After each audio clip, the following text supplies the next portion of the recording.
जय श्री कृष्ण। श्रीमद् भागवत महापुराण कथा तीसरा स्कंध 10वां अध्याय। ब्रह्मा जी द्वारा निर्मित 10 प्रकार की सृष्टि का वर्णन। विदुर जी कहने लगे, मुनिवर, भगवान नारायण के अंतर्ध्यान हो जाने पर संपूर्ण लोकों के पितामह ब्रह्मा जी ने अपने देह और मन से कितने प्रकार की सृष्टि उत्पन्न की।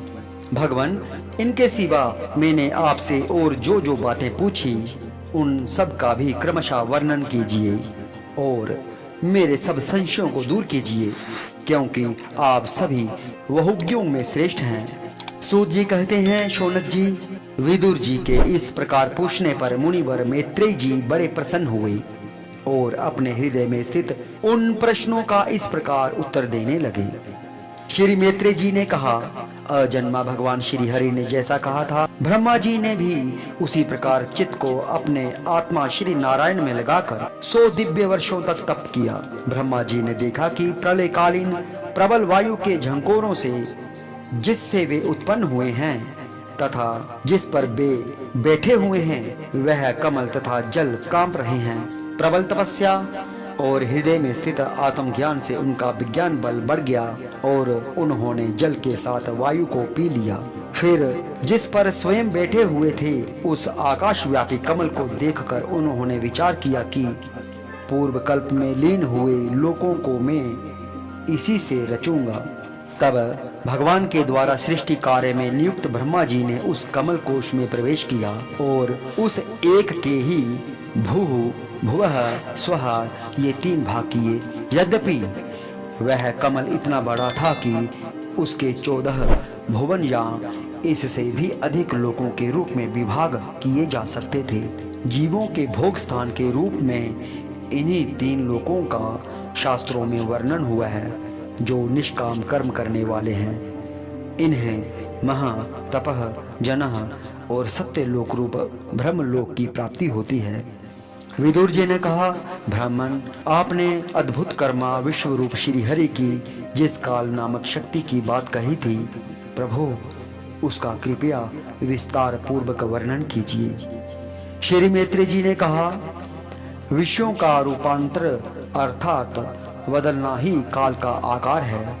स्वयं तो वह निर्विशेष अनादि और अनंत है। उसी के निमित्त बनाकर भगवान खेल खेल में अपने आप को ही सृष्टि के रूप में प्रकट कर देते हैं। पहले यह सारा विश्व भगवान की माया से लीन होकर ब्रह्म रूप से स्थित था। उसी को अव्यक्त मूर्ति काल के द्वारा भगवान ने पुनः पृथक रूप से प्रकट किया है। यह जगत जैसा अब है वैसा ही पहले था और भविष्य में भी वैसा ही रहेगा। इसकी सृष्टि 9 प्रकार की होती है तथा प्राकृत वैकृत भेद से एक 10वीं सृष्टि और भी है और इसका प्रलय काल द्रव्य तथा गुणों के द्वारा 3 प्रकार से होता है।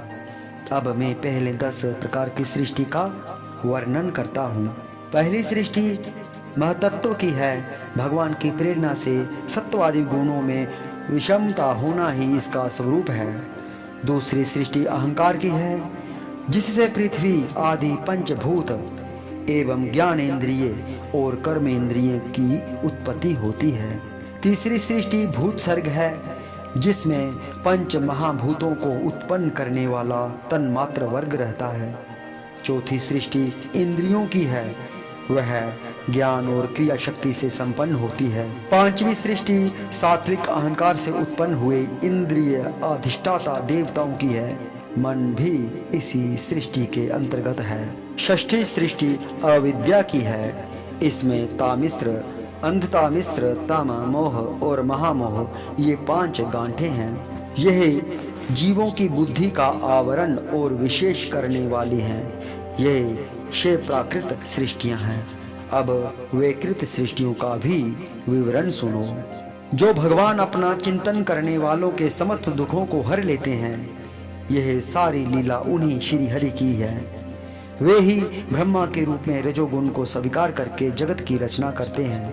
6 प्रकार की प्राकृत सृष्टि के बाद 7वीं प्रधान वैकृत सृष्टि इन 6 प्रकार के स्थावर वृक्षों की होती है। वनस्पति, औषधि, लता, त्वक्सार, विरुद्ध और द्रुम, इनका संचार नीचे जड़ से ऊपर की ओर होता है। इनमें प्रायः ज्ञान शक्ति प्रकट नहीं रहती। ये भीतर ही भीतर केवल स्पर्श का अनुभव करते हैं तथा इनमें से प्रत्येक में कोई विशेष गुण रहता है। 8वीं सृष्टि पशु पक्षियों की है। वह 28 प्रकार की मानी जाती है। इन्हें काल का ज्ञान नहीं होता। तमोगुण की अधिकता के कारण वे केवल खाना पीना, मैथुन करना, सोना आदि ही जानते हैं। इन्हें सूंघने मात्र से वस्तुओं का ज्ञान हो जाता है। इनके हृदय में विचार शक्ति या दूरदर्शिता नहीं होती।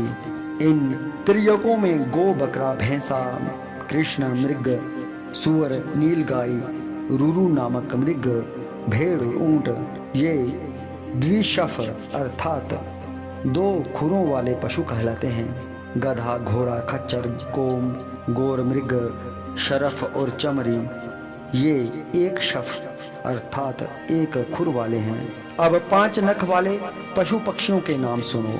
कुत्ता, गीदड़, भेड़िया, बाघ, बिलाव, खरगोश, शाही, सिंह, बंदर, हाथी, कछुआ, गोह और मगर आदि पशु हैं। बाज, भाल, भल्लुक, मोर, हंस, सारस, चकवा, कौवा और उल्लू आदि उड़ने वाले जीव पक्षी कहलाते हैं। विदुर जी, 9वीं सृष्टि मनुष्यों की है। यह एक ही प्रकार की है।